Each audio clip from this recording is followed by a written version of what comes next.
Welcome to Lunch with the Sharpe Crew. So happy to have you all with us this afternoon. And I want to say I'm sorry. I've been ill, so I have missed like 35 shows or so. I don't know how many I missed. I missed a bunch of shows, whatever that number is, and I apologize, but somehow I have recovered. They didn't get me yet. They tried, but they didn't get me yet. I'm sure it was Putin. I'm kidding, obviously. But yes, but they did not get me. We're all good. And I'm here. I'm happy to be here with the Sharpe Crew. As always, the man, the myth, the legend himself, our returning champion, Michael Vass. How are you, sir? I'm doing well.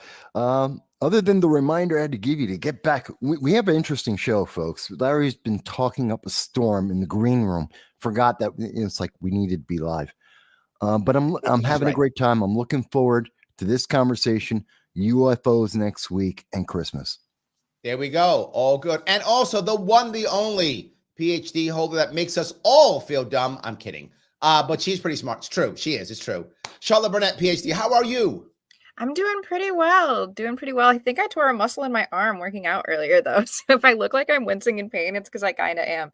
It's not because our takes are so bad. It's because not because your takes are so bad. Although sometimes they can get pretty bad.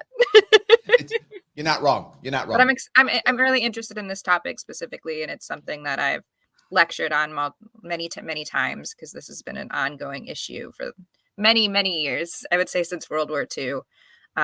We've had. I do want to bring this up, right? There are a lot of people, and I think if you ask the average American, most Americans, unlike me, are not unhappy with taxes. They actually think taxes are okay as long as they're going to the things that they want them to go to, doing the things they want to get done. That's what most people feel. Hey, I'll pay my taxes, but you got to give me what I want, whether that's my roads or a defense or whatever it might be. Individuals have different ideas. But I think now if you look what people are talking about, there are billions and billions of dollars going out to things the average American just has no idea why or how, or it's just going all over the place. And what you hear about now in the legacy media is overseas wars, whether it's Ukraine or Israel, and internally investigations against Biden or Trump or whatever the case may be. A lot of that, what you don't see is actually how we're going to solve problems here in America. Where's that money going? You don't hear much about that at all. Am I wrong? No, but let's establish a couple of things. There are certain priorities that are very important, not necessarily immediately. See, the problem is the public often looks at what's important to me today. They want to see something happen that immediately tomorrow changes the way they pay their bills. That's not how government works. At the same time, government is abusing that reality that things don't happen immediately, and they're trying to use it to adjust the 2024 election, which is why we're hearing so much. I mean, look at Joe Biden. His focus is Ukraine. Yep. And meanwhile, the mainstream public, their focus is in terms of funding wars is Israel and Hamas, defending ourselves against terrorist organizations like Hamas, Hezbollah, Houthis, and Iran. And then there's our southern border, which is wide open international trouble there. So I think that's one of the big disconnects is they're using the desire of people to see politicians do something and have an immediate impact to get their pet projects. I tell you, Mike, I don't even mind that in theory if you're giving me what I want, right? I mean, if I don't prioritize many of the same things, but for the sake of argument, I'll use your argument, right? Say I prioritize the border. That's critical to me.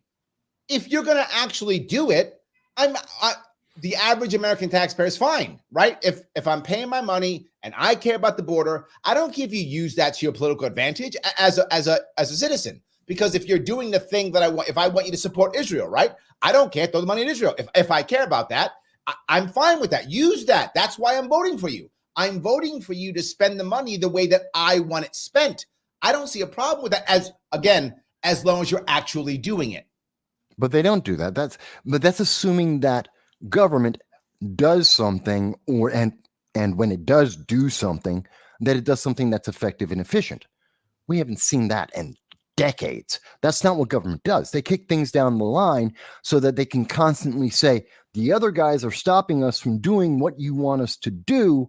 And so you got to reelect us, maintain power, give us more money, and you sounding lose more freedom. Every day, Mike. I like these shows. It's getting good. Well, I mean, that's the truth of it. I mean, if we were really focused about the importance of wars, you know what? We're both feet in on Israel and way, way far less interested in Ukraine.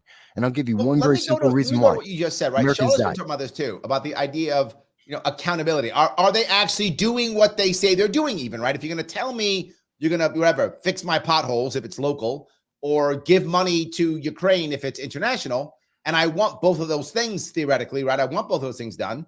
How do I know they even get done? Am I right? And I also think, like, let's actually place this in reality. Like, who is the biggest security threat for us as citizens?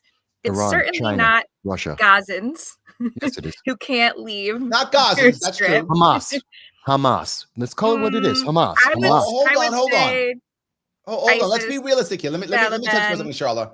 If you're looking at actual Americans, right? If that's the issue, Hamas is virtually almost irrelevant to Americans. They've never attacked us zero times.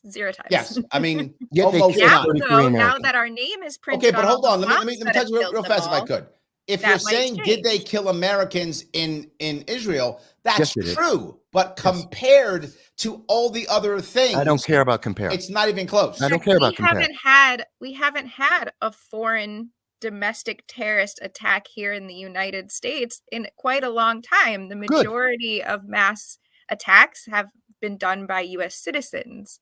What? So when we talk about how are we protecting ourselves from direct violent threats, I would like to see more funding going to combating the mental health issues, the financial issues that people suffer. So we have like Social Security, which is 24% of the budget.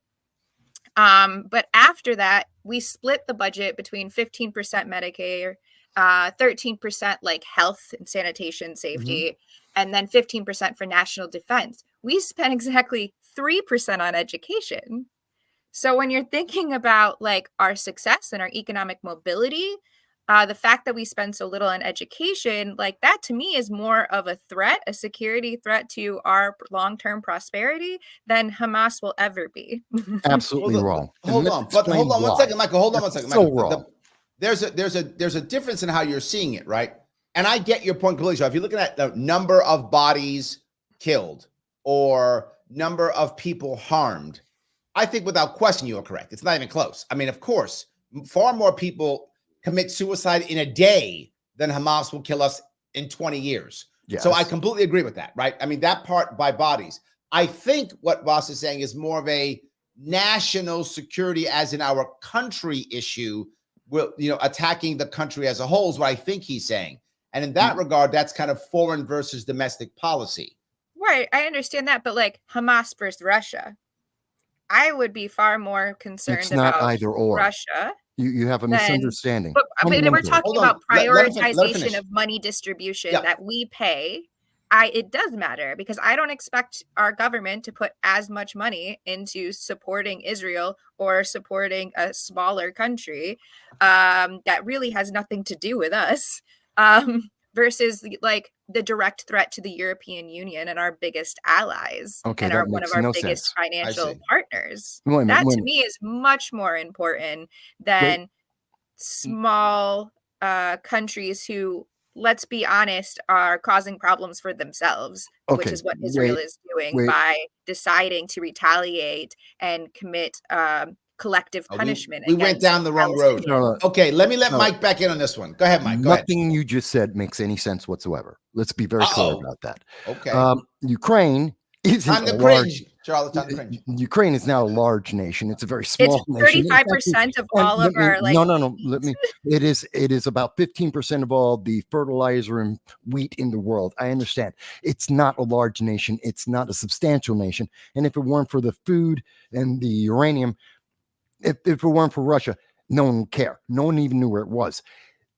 Israel is something very different. And let's be very, very explicitly clear. We spent $170 billion, depending on which way you want to count the money, on a country no Americans were in, no Americans died.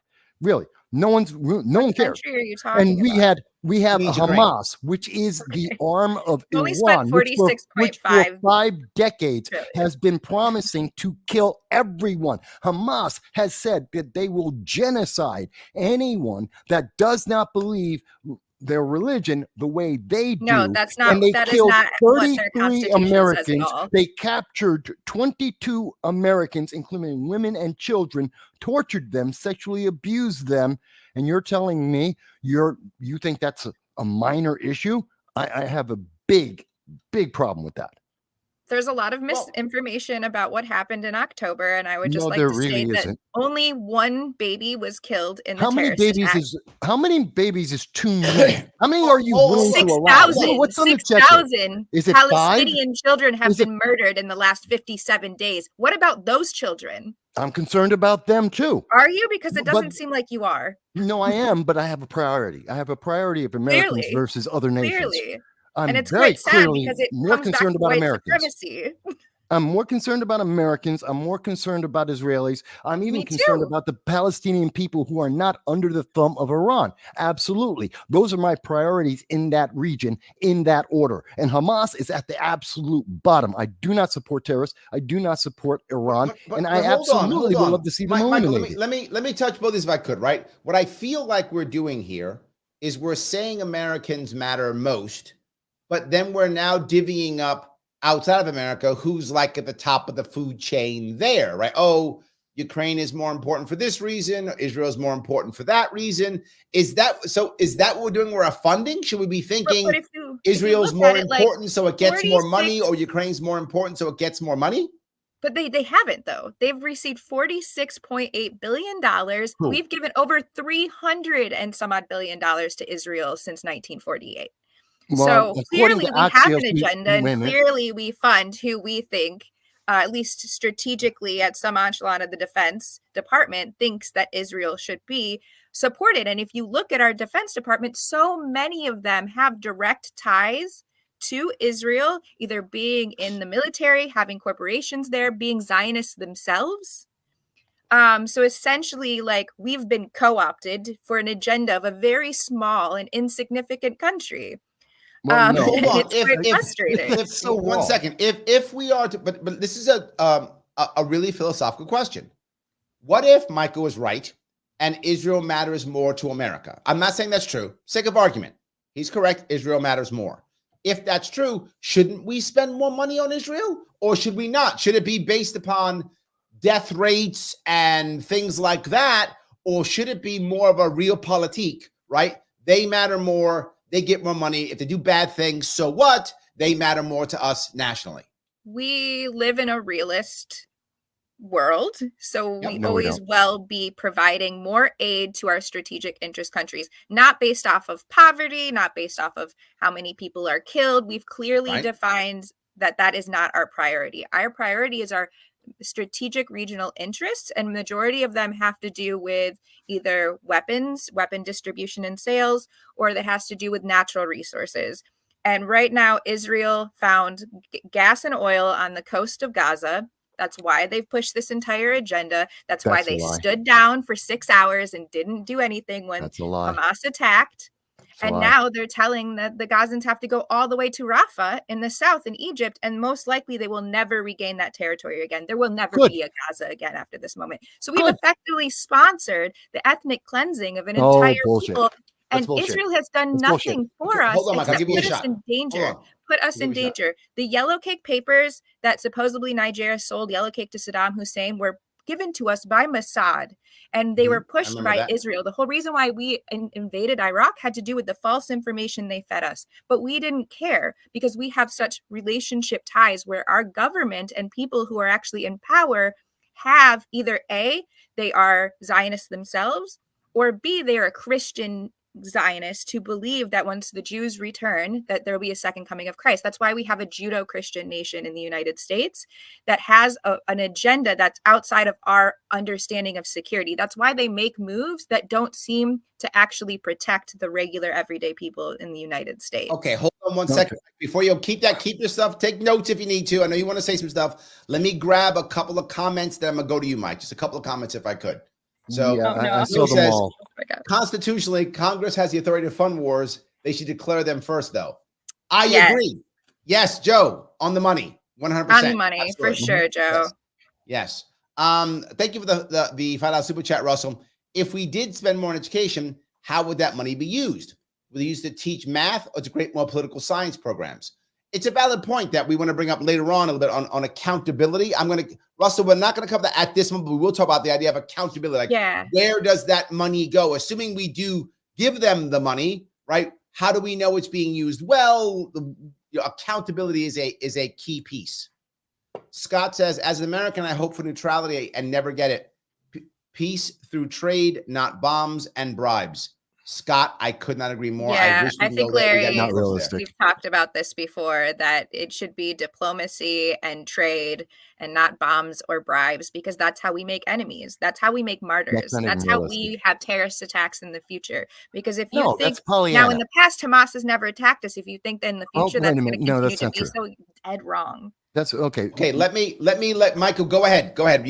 I know you're chumming a bit. Go ahead. I understand that when we get off the rainbows, Pollyanna says that the world will be beautiful if we could only just be friends. And that's just not the reality of the world, because Iran doesn't believe that. And Iran is willing to kill people because they don't believe that. That's why they support Hamas, Hezbollah, and the Houthis. Let's be very specific here. We don't support. There was so much wrong in what was said that it's very difficult to even start. But let's start with something very simple. Why should we be supporting Israel right now? Because 33 Americans died, 22 Americans were taken as prisoners, tortured, and the women were sexually abused. In fact, the men were sexually abused as well. That's why we have a direct national interest in that. And that is part of a movement of decades by a nation, Iran, with a fanatical religious ideology that has been trying to infiltrate and has successfully infiltrated much of the Middle East, much of Africa, and going into Europe. That is an existential threat to America. Should we be spending more money in Israel than we are spending into Ukraine? Absolutely. Why? We have more of an interest in that. Americans died, and Americans are at threat. So absolutely, to answer Rich Hall and to very quickly, as an American, decide to go and colonize someone and get killed. Hold on, Charla, let him finish. Let me very quickly just touch on something that Rich said. He paid for the $5. I want to address him. And just very quickly, Rich, I want you to understand the answer isn't let's fund more of education. In fact, that's the problem. The United States shouldn't be having a Department of Education. They're the problem. That's why we have the institutional indoctrination that we see at Harvard right now. We should eliminate it. It gets 3% of the budget. You know what? Let's save that. Get rid of the Department of Education, save the $3 billion or 3%, and we can spend it somewhere else, because the government doesn't know how to teach. It doesn't know how to indoctrinate. But let's go on. It's funny. You get if only you weren't so into bombing people, I could pull you more towards libertarian. But the government is for bombing, you guys, not for education. It's for bombing. I gotta pull you off the bombing thing. Then maybe I can get you. Okay, I just wanted to say let's get rid of the Pollyanna point of view. Iran does not want to trade with us. They do not want to be friends with us. They want us dead. How many times does the Ayatollah, either Khomeini or Khamenei, have to come out? President Raisi of Iran has to come out and tell you day after day, decade after decade, that they want you dead. How many times do you have to say that before you say, okay, I understand? Let me adjust that. Then I haven't really been in this. I'm going to be on this one. I'm going to touch this one because I'm going to touch Iran.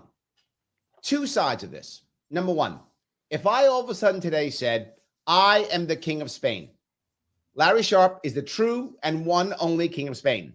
And the Spanish need to be worried because I'm about to retake Spain. I'm about to go over there, retake Spain, reclaim the throne, and rebuild the Spanish Empire.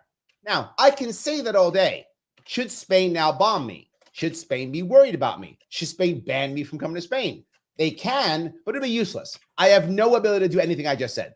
I said it, but I have no ability to do it. I will affect nobody. It doesn't matter what I say. I can say I'm king of Spain now until the day I drop dead. It will mean absolutely nothing to Spain. They should not care at all. So my point is, just because someone says something doesn't mean anything. There was actually a movie in the 70s or 80s that was a joke that was about a small country in Europe that decided to declare war on America because they wanted America to rebuild them. And that was the goal. They announced it so America would rebuild them. So I gotta finish. You guys went, let me finish. Go on. Yep. That was piece one. Yep. So just because they say something doesn't mean it matters. It might, but we've got to look at both sides of this. Do they have the ability to do something to back up their threat? That's number one. Number two, you're right. The Iranian leadership, Michael, is exactly on point with what you said. But the Iranian people are clearly not. They have been fighting left and right and pushing back against this. And our best bet to stop Iran from being the way it is to get their own people to change that leadership. That means hope and not giving the streets of the Arab streets a reason, well, in this case, not Arab, but the Middle Eastern streets, not giving the Middle Eastern streets a reason to hate us. And bombing them tends to make people hate us. Bombing tends to never work. And that's all I want to bring up. Well, Larry, to your like kind of thought process there is like, okay, let's say I start a cult and I'm the leader of this cult and I have a few thousand followers and I say, hey, we're going to go to this nation because actually that's our nation and we're going to set up camp there and we're going to take over that nation. And then that nation fights back, kills 31 of our cult. But because we're Americans, that means America should get involved. That's essentially what's happening. Be very clear that one, did you just call Israel a cult? Zionism is a cult. She called Zionism a cult, what she just did. Oh, okay. That's just really kind of insulting, but we'll forget about that for a moment. Let's see. We had innocent American civilians going about their life, whether you like what they were doing. They weren't going about it. They were participating in the occupation of someone else's land. It's not their land. Where's the nation of Palestine? The Arabs who were born there? Where's the nation of Palestine? The Arabs who were Jewish? Where's the nation of Palestine? The Palestine's been there. Where's the nation of Palestine? This went way down in the road. Where's the nation of Palestine? It's literally where Israel sits right now. Are you sure? Yes, can you find it on a map? What map? I can bring you historical maps for hundreds of years. Okay, and they've I can literally go back been thousands of years with the Israelis. It's referred to in the Bible, Mike. So the answer to your question is you're saying let's make it really, really simple. Israel has that land because they won the fight for that land. It's their land. You don't have to like it. You can be upset about it. It's theirs because they fought and they bled and they died for it, just like every other nation when they create their borders. And more importantly, the Americans who were at a music festival, Americans who were sitting in villages, they were civilians. They were attacked on purpose, targeted, and killed.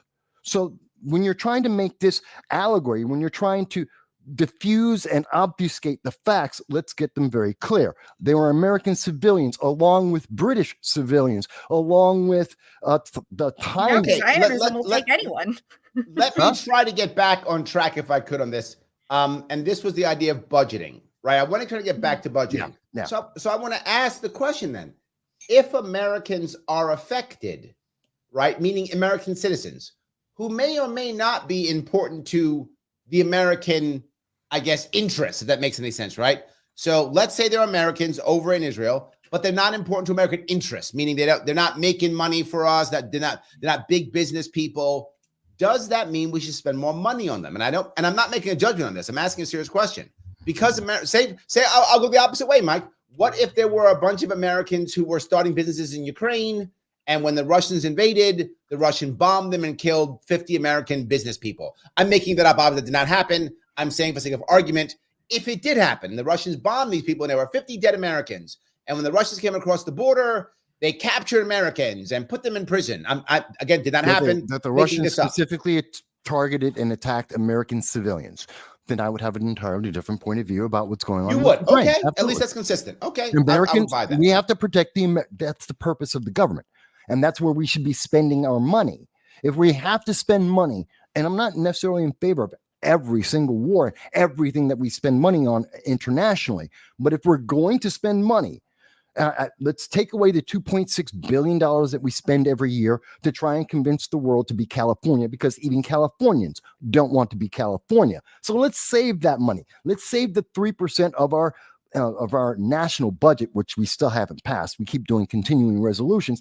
Let's stop kicking the can down the road, get rid of the Department of Education, and we have that money to then put into more important issues. Is it should we be working on mental health? Absolutely. Stop wasting money on red flag laws and other laws that are trying to punish law-abiding citizens, and actually start targeting things that affect the criminals.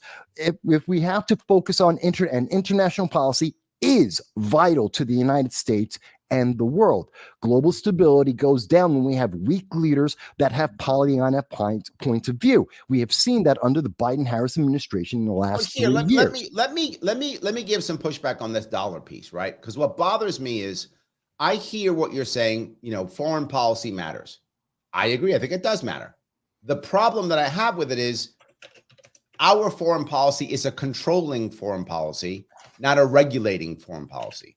Our foreign policy is a dominating foreign policy, right? And I think it was, if I remember right, I think it was Pat Buchanan who said, if you want empire, you must accept terrorism and rebellion. That's part of having an empire. If you don't want terrorism and rebellion, don't have an empire, right? But if you want an empire, you're going to get that. And throughout history, that's been true throughout history.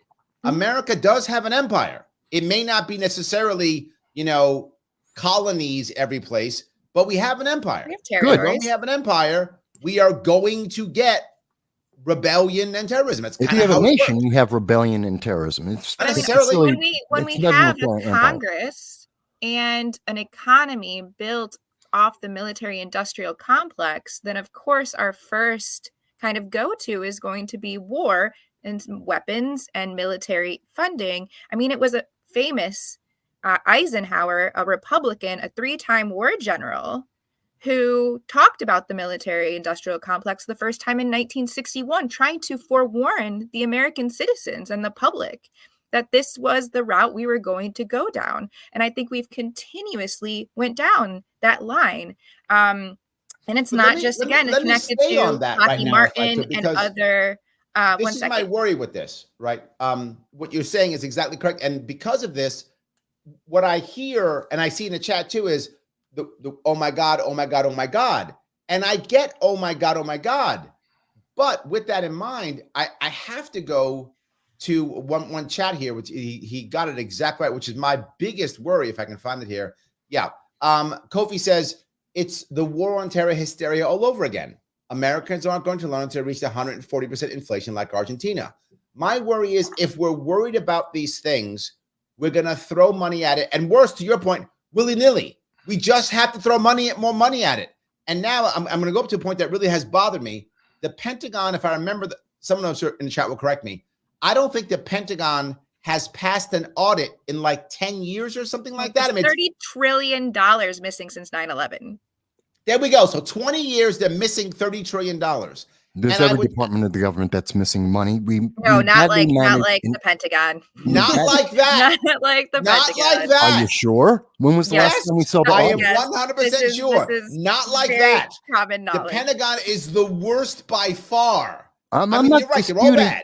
I'm not disputing that there was money that has been wasted, although I dispute the exact amount that you're quoting. And they've admitted to losing guns in Pakistan and the Taliban getting them. There's no accountability or transparency to where our money and guns are going.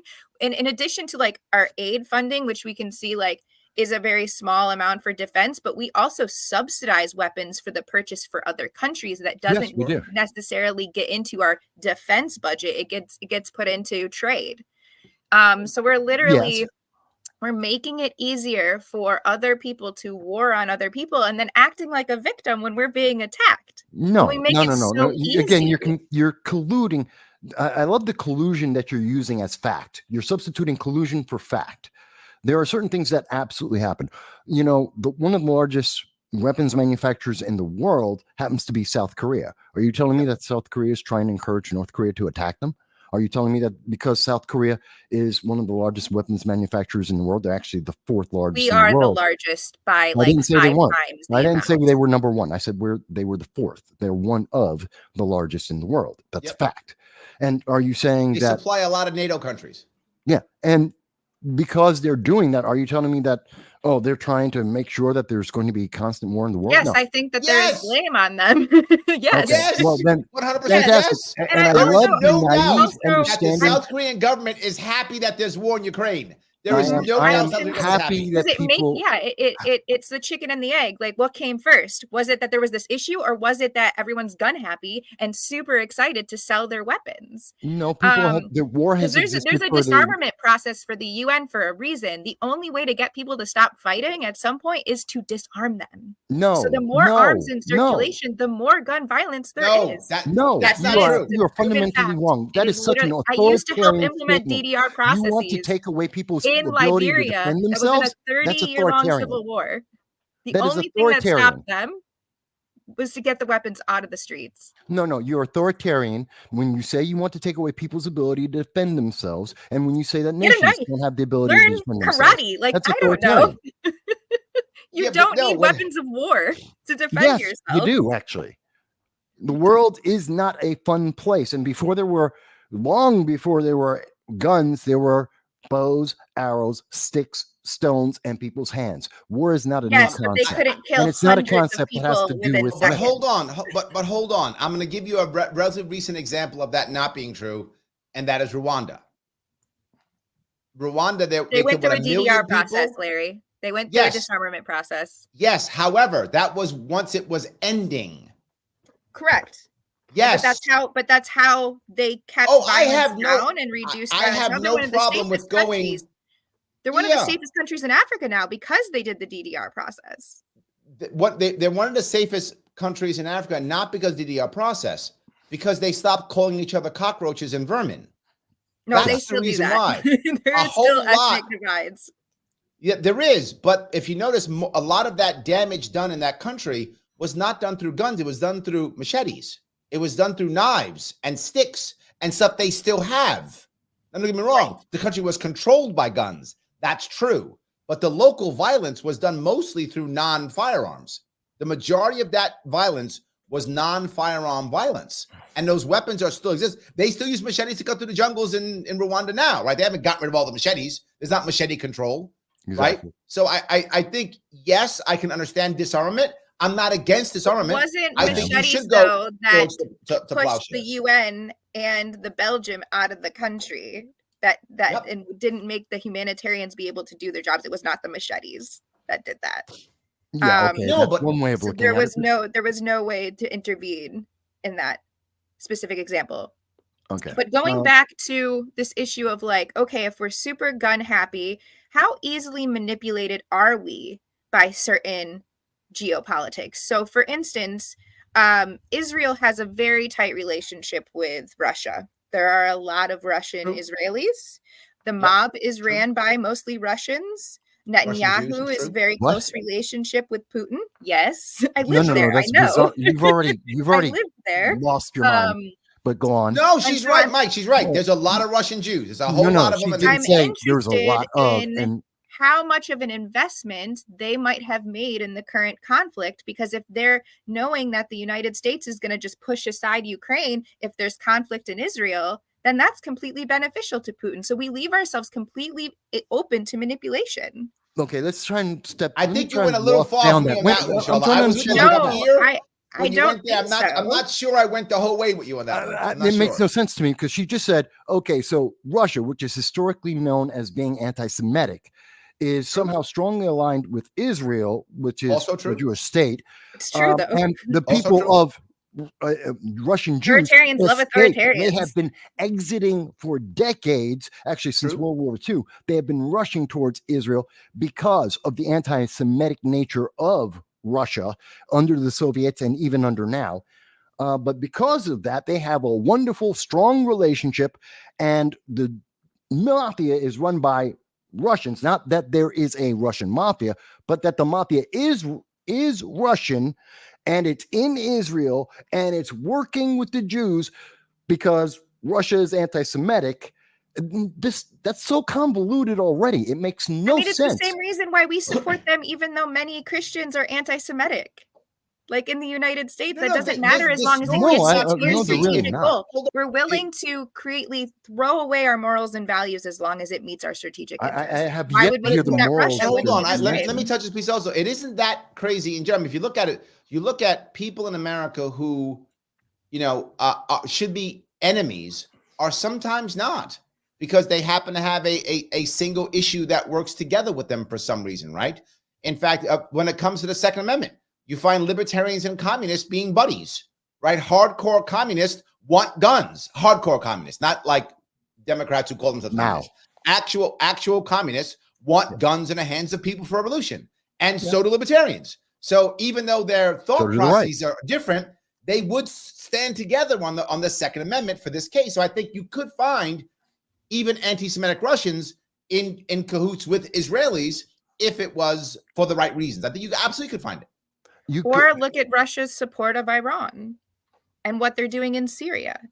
Yep. So as long as it is to go against Western powers, because this has now been made into a Western versus Eastern Russian kind of dispute, as long as it gets them to us and makes us lose in whatever way, whether it be economically, politically, then this is perfect. Doesn't it seem perfect that we're up and coming into a presidential election and we're facing serious divisions to then take the current administration and force them to pay for the war in Israel, so that all of the leftists and progressives now will not vote for Harris and Biden? They're going to lose now.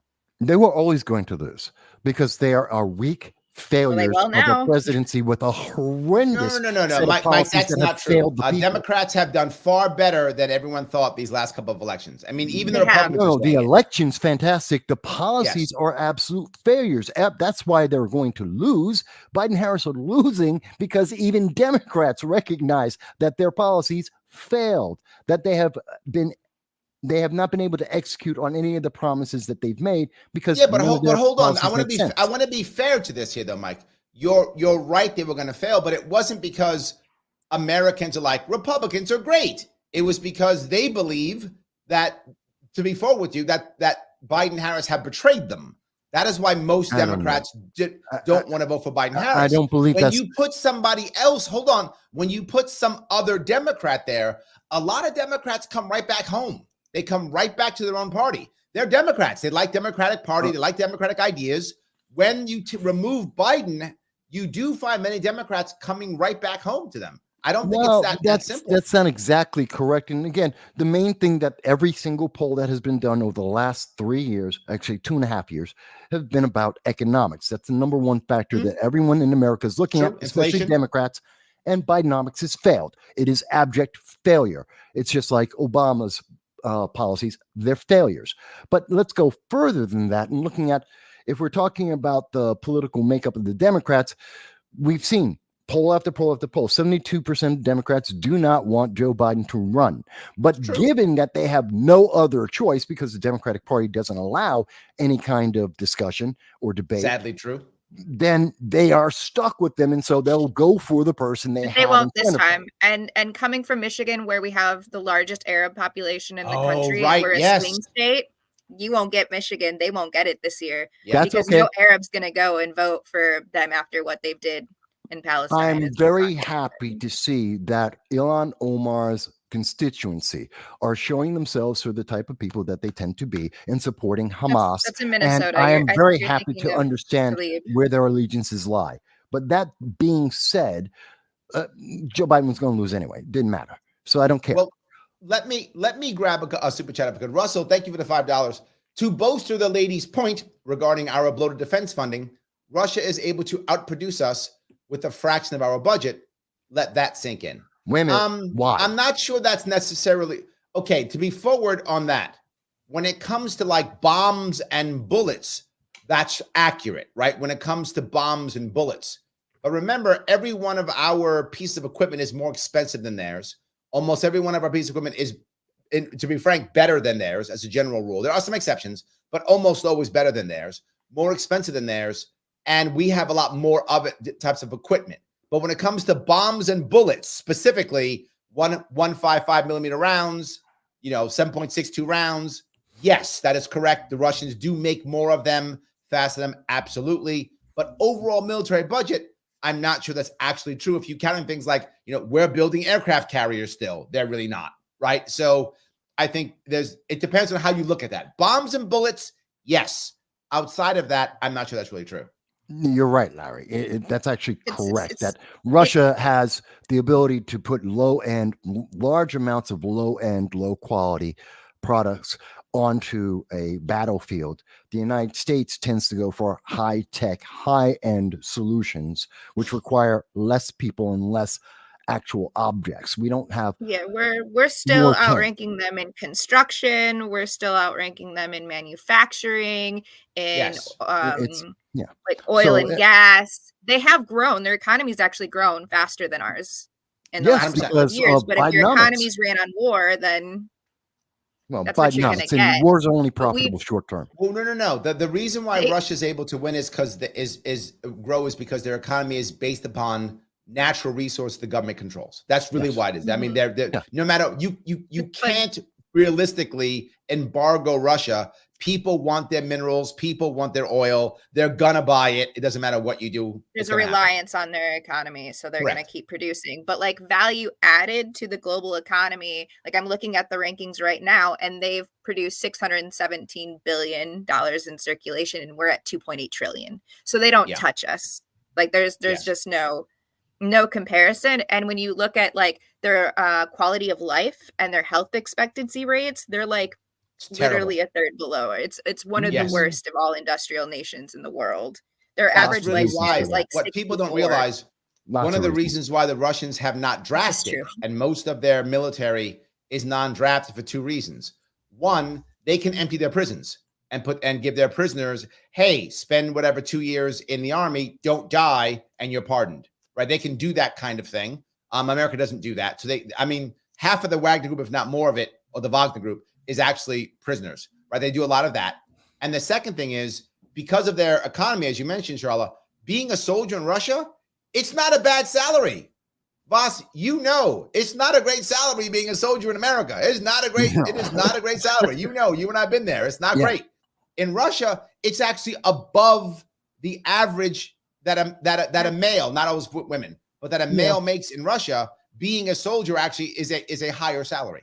Well, and they get 3 square meals a day, right? Where actually lots of people in the South in Russia are not getting adequate nutrition because they literally don't have enough. Lots of people don't get adequate nutrition in the world. That's a normal thing. And really, one of the bigger factors is also you have to remember that after the far left movement of the Soviets in Russia, what did we see? Well, what did Stalin do? He started taking people from every part of Russia and switching them all around. One of the reasons why their military isn't very effective is what they're trying to do here in the United States with equity. You keep dividing people so that there is no unifying center to them, and therefore they don't want to fight in a war for a unified idea because there isn't one. And that's part of the problems that Russians have, which is why they have so many people that they obligate into their military, as opposed to here in the United States, which we are soon going to get to that same point, because the touchy-feely, wonderful hugs and two moms kind of military doesn't work. We've missed all of our targets. And the more that we keep diversifying because of equity and destroying and dividing our nation, you're not going to have a unified military. That's not where we're missing our targets. We're missing our targets for several reasons. One, there is a general rule: the youth doesn't respect the military like it used to. So you have less people wanting to join because of patriotic reasons. The second piece is we have a lot of kids who have criminal records, and a lot of kids who have drug problems, and a lot of kids who are overweight. So drugs, overweight, prisons are a bigger reason why we're actually, and of course, a lot of kids aren't. Vass, when you and I were kids, a lot of people were like, yay, USA, join. I thought that. That's much Well, when we're That's the going part into I'm these talking proxy wars without calling them It's true. wars all the time, where you don't You're right. understand while you're actually stationed in this country That's and not- people are trying to bomb you and you don't understand why no one's talking about it in the US, I wouldn't join then either. Well, Like, Yeah. there I'm was a sure. war Grab that, a super chat if I could, guys. I got a super chat. Good. Russell says, thank you for the $5, Russell. Appreciate it. Mass quantities of cheap armaments can overwhelm the most complex systems. True. It's absolutely true. Absolutely. How many hypersonic missiles does it take to destroy an aircraft carrier? An American aircraft carrier is a monster. Probably so one three. is not going to do it. You think three, Vass? If they are played, this is assuming that they have the perfect placement. You could do it with three. Realistically, probably a hell of a lot more. That's what I'm saying. These aircraft carriers are monsters. To sink one of those things, it's a city. Literally, some of our battleships, you could almost blow a part of it away. It will still float. Like the bow will be gone. It will still float. People. They got 10,000 people. It's a small city. Yes. They got movie theaters in the places and everything, bowling alleys. They're monsters. It would be very difficult. But of course, and the problem is hypersonic missiles. There's your problem. Yes. Iran has hypersonic missiles. They get them from China. For those of you who don't know, hypersonic missiles basically can't be shot down. Yeah. That's basically why they're so. We have a lot of defense missile systems, and those aircraft carriers. You start firing missiles at aircraft carriers, regular missiles. A lot of them are going to be shot down either by aircraft or by the systems, Aegis, all those things. But once you start doing hypersonic, yeah. So your point's well taken, Russell. But it's not one. It's, if I had to guess, I would say 5 or 6 would be my guess. But it's definitely not one. It's a lot. So those things are monsters. I'm sorry, we went a little bit military on you, Charla. Sorry about that. Yeah. Okay. I've worked in war zones. Yeah. There we go. Okay, so there we go. Russell's he's making a good point, and see, all of this comes from, and when we go back to the funding where we started from. Where we started from, there are so many aspects of what's going on, and I think that ultimately the question is, do we have a unified? And you brought this up, Larry. I'm not sure if it was while we were live or before we went live. We need a unified purpose. We have a lack of leadership. We have a lack of goals. Biden-Harris have failed. They have not identified what are our goals, what is our leadership, what are our policies, and that's why we're spending money everywhere, because we're bleeding everywhere, because we have nothing to hold ourselves to. And when we are just hopscotching through different policies, so we run away from Afghanistan like we did, a route, and we leave everything behind, and now we're punishing our soldiers, are those in our military that were told, given orders to leave your rifles, leave the Jeeps, leave the base, leave everything there. And now we're asking them to pay up to $4,000 per soldier to pay for that. That's just criminal.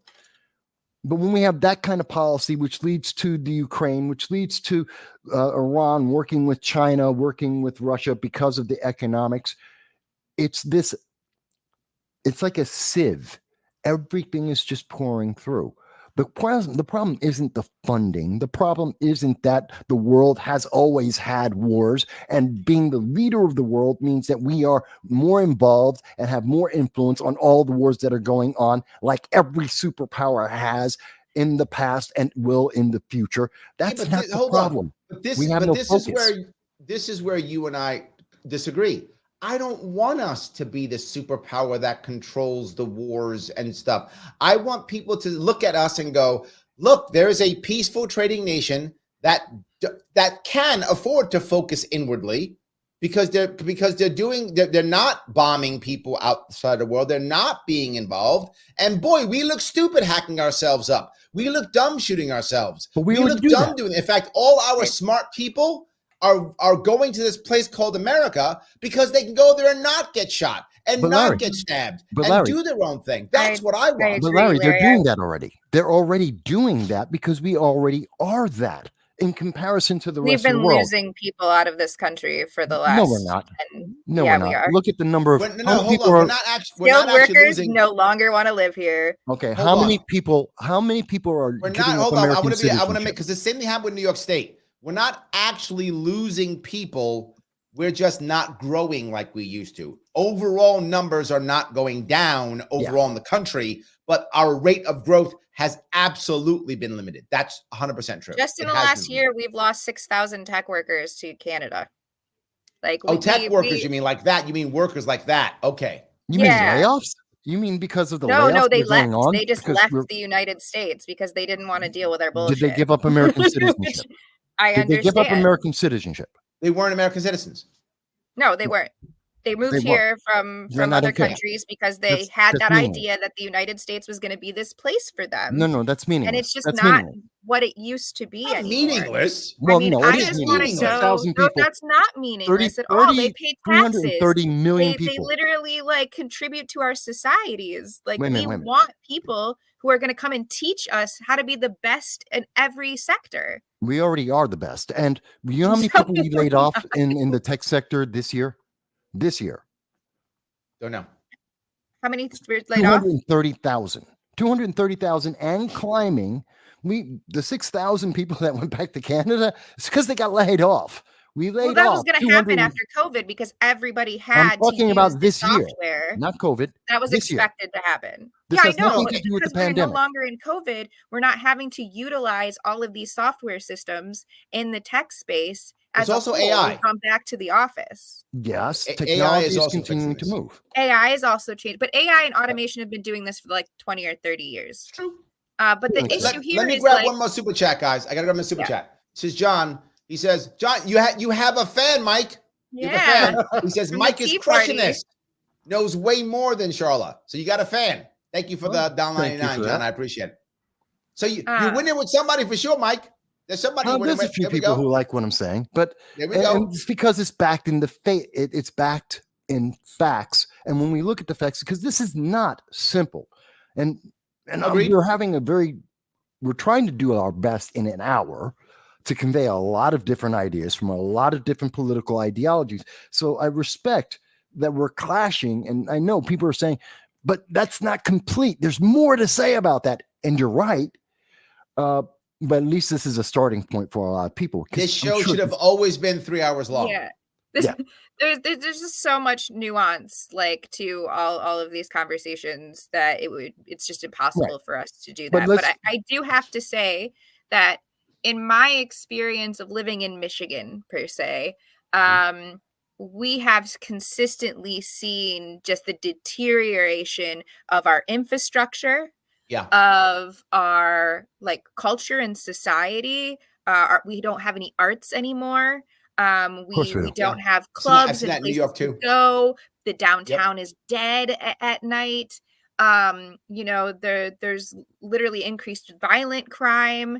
There's increased drug use and homelessness, record highs. You see that upstate New York a lot. We broke the country. Because of the lockdowns. Came to the United States thinking that I was going to be able to come here and it would be this American dream, I would be perplexed at this point. No, you're making a supposition there and it's a false supposition because the premise is wrong. See, the world locked down. Every country in the world locked down, and every country in the world is having the same problems and bringing themselves into a new normal. We're never going back to what we were. And every country's trying to establish what is that new normal? What does that contain? Most nations have every nation has higher violent crimes. They have more drug addictions. They have more people who are having problems in terms of business. That's the world right now. And particularly in the United States. Every country has worse than America? I didn't say they have worse. I said they have the same They're having the same problems. They're all having which I understand, but I'm talking that this has been the trend far before COVID. Well, no, it really wasn't the trend before COVID. No, that's really not accurate at all. And it was accurate. We're talking about you live in Binghamton. Huh? Yeah. You know it's accurate. No, it's not really accurate. We've been going downhill for quite a long time. What we have seen is in centers of progressivism that we have seen more violent crime at a higher pace. Why? Because they divided the public and I guess the word I would use is de-Americanized their communities. They kept on using the equity to divide people. Their policies were there to separate people and take away the core values of America, trying to I bring think in that's more accurate. socialism and saying, hey, you're going to be so much better Hold off on. as long as we don't have the Mike, Constitution. you're right, but that's not just a liberal thing. That's just been our politics for at least 30 years, if not 50 years. I mean, that's been our politics. That's not period. coming from the left. Republican-held counties That's going to be right. perform lower in health, education, and everything. Just so to say that this is like a Democratic that's not problem exactly or their correct. fault, that's not necessarily true. Yeah, Well, that's not exactly correct. I'm with Charla I on think this it's one. I both think you can see the parties. left and the right absolutely do this. Yeah. Let Well, me grab one more super chat if I could. Oh, go ahead. Russell says, thank you for $2. What are the 6,000 tech workers doing in Canada? Customer I assume service. the same type of job, one would assume, but just living someplace else. Yeah, they're Customer service. doing this. Yeah, they're doing the same type of job. They're just they feel like living there culturally, socially is better for whatever reason. I don't know That they what the wanted to make reason that was move. to go back to Canada, but let's be realistic. I don't know. It's The cold. United States is one of the leading countries in the world with technology. You're seeing people, when we lay off our own people, when we have a massive amount of individuals who are being laid off, and again, 250,000 people in 1 year, that's a massive change in our tech Big change, I agree. infrastructure. And so you're telling me 6,000 people went back to a bunch of people who have visas to come into the United States to work in technology, went back to another country. Not really important to me. Not really a All right, factor, let because me, that is if I part can, of the do the most important thing I haven't done yet. Guys, if you go ahead. like what we're talking about, it's critical that you support these two people who are going out of their way to give us time and to give us serious back and forth that you probably can't hear on CNN or Fox or whatever, right? You can't hear it, but you can actually hear that here. So please follow Mike on Twitter at MV Consult on Twitter. And please follow Charla if you want on Instagram at Venture Novelist on Instagram. Please do that if you can. It does matter. If you haven't clicked that like button, do it now. Why do you hate us? Please do it if you don't do that. And if you're watching on Twitter, please retweet this so that other people can see it. It really does matter. Every bit matters. I want to grab a couple more comments when I can. But before I do that, Michael, tell us what you're doing this weekend. What's going on? How can people find you? Well, every Sunday at 2:30 p.m. Eastern Standard Time, I do a live stream reaching out across the entire world. It's on No Soundbites. That's with an I. No Soundbites Allowed. You can find me on Rumble, YouTube, all the major social media, which is usually suppressed by, Google and them. I know so the feeling. Look hard. But I always enjoy doing that. And we cover, if you think this is interesting, I go 5 hours or so taking questions from everyone, including people with all political ideologies on all of these issues, into really deep. We go deeper. Excellent. Appreciate it. Charlotte, tell us about what you're writing, what you're doing, what's going on. Where can we find you? Yeah, well, right now I'm writing a book on public housing and HUD, which kind of encapsulizes the Section 8 kind of format and the impact that it's had on communities, particularly immigrants and Black and Brown communities, and still having, serious implications for their ability to purchase housing, and kind of outing entire communities by increasing rent. And so I'm working on that. I'm hoping to have that published by the end of the year, early next year. So that's been working well. Otherwise, I've, just been working at a Moja House. I run a hostel on the east side of Lansing, Michigan, and we've had about 370 guests in about 3 years. We run at 98% capacity. Nice. And soon we'll be teaching others how to start their own Moja House and be able to provide ongoing short-term housing for those in need. There we go. I appreciate it. Let me grab a couple quick comments if I could. Judge wants to follow you, but sadly he's still banned on Twitter. So he can't get you. He'll have to get you on Rumble then. Is that better? Maybe he'll get Rumble, you on Rumble. YouTube, way better. Aren't you supposed to call it X now, you guys? Oh, that's right. It's supposed to be X, right? Whatever. X, Twitter, the thing. Yes. I would say retweet this. I guess repost this. Is that what it is? So yes. Yeah. So there we go. So I want to move on if I could then. Let's see. I'll grab a couple more of these real fast. I think Hal brings up the idea of if the planes on the aircraft carriers would take a, scientifically speaking, button, if the planes are on the carrier, I don't know. Oh, a butt ton. Sorry, a butt ton, not a button, a butt ton. He's saying, so if the planes were on it, would take a whole lot of missiles, if not a handful. Yeah, I got to tell you, as look, I don't know, Mike, you've been on boats, just ships, just like I have. Yeah. Those things are monsters. They're not going down with one. It's No. going to be a bunch either way. It's not one. Yeah, That's for sure. they're working hard to do it either way, but hypersonic missiles are, people don't realize it is a serious threat to the United States existence. It was created, the technology created by China has been given to North Korea, and through North Korea, we're seeing it go now being made by Iran, the terrorists who hate our guts. This is a threat to Europe. It's a threat to the United Kingdom, and it is a threat to the United States. This is one of the biggest threats in a long time. Because you can put a nuclear warhead on it. Yeah. Which makes it even worse. 100%. Yes. So Craig says, Pat was a smart man. Not right and everything, but very smart. I agree. I'm not a huge Pat Buchanan fan, but it doesn't make him dumb. Right? It doesn't make him dumb. He was absolutely a smart man. That's absolutely 100%. I agree. And I never forget, he ran for president like 2 or 3 times. And then someone said, why don't you run again, Pat? He said, the American people have spoken. They don't want me. And I was like, you know what? That's a smart man. He was right. So yes. I don't think, I think there's a misunderstanding sometimes. And I should mention this. I don't think anyone who disagrees with me on any issue are dumb. I don't like when Charla and I, when Larry, when you and I, when we disagree, and even when it's factually based, and we're saying, okay, so here's a factual, or you guys point out something that I factually get wrong. It's not because we're dumb people or that someone is somehow stupid. Even if it's something like, okay, I don't follow that, doesn't mean that I'm stupid or the person who said it's stupid. I think politics nowadays has devolved so much in the conversation or the way it's presented to the rest of the public that we think, well, they must be dumb for whatever reason. No, there's a lot of brilliant people. Doesn't mean you're right or you're going to get it right just because you're smart or, you know, well, the people who are the thing I bring up all the time is Thomas Sowell.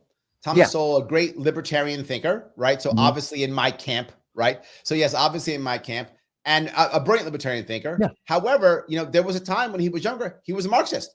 He was an open Marxist, and he was a Marxist, and he says it because of what he knew and the experiences that he had. That seemed to be the right answer for him. And as he moved and changed, he learned different things. He had more experiences. He changed his views, and he's like, and that's a smart person, changes their views. Oh, he became more libertarian than Marxist. And I think people go back and forth on this. I think it's absolutely true. The more you learn, the more experiences you have, it affects you. I wasn't always a libertarian, right?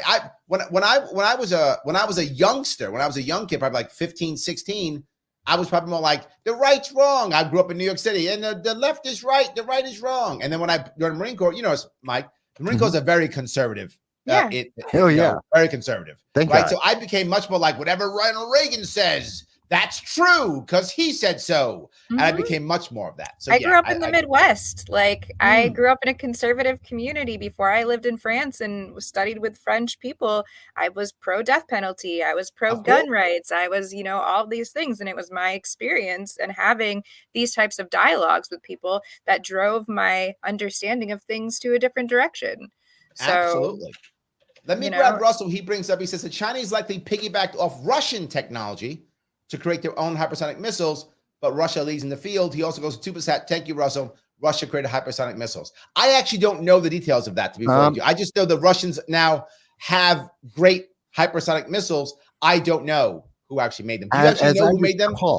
As I recall, and Russell, I could be misquoting this, but the first news reports that I can recall, which were approximately 2019, were the first times that we were aware of the testing of hypersonic missiles that came out of China. Now, if the initial technology was Russia and exported to China and they produced it, that may be the case. But as I recall, it was 2019 was the first testing and acknowledgement of hypersonic missiles working, and that was China. So that's where I get that from. All right, guys, I want to say thank you all for watching today. I appreciate it. Guys, as always, my amazing Sharpe Lunch crew, thank you so much for giving me all of your time and energy. I appreciate it. I will be on tonight at 7 p.m. talking to a woman who actually supports the carnivore diet and believes that everyone can survive on the carnivore diet. I will have that today at 7 p.m. I will see you all very soon.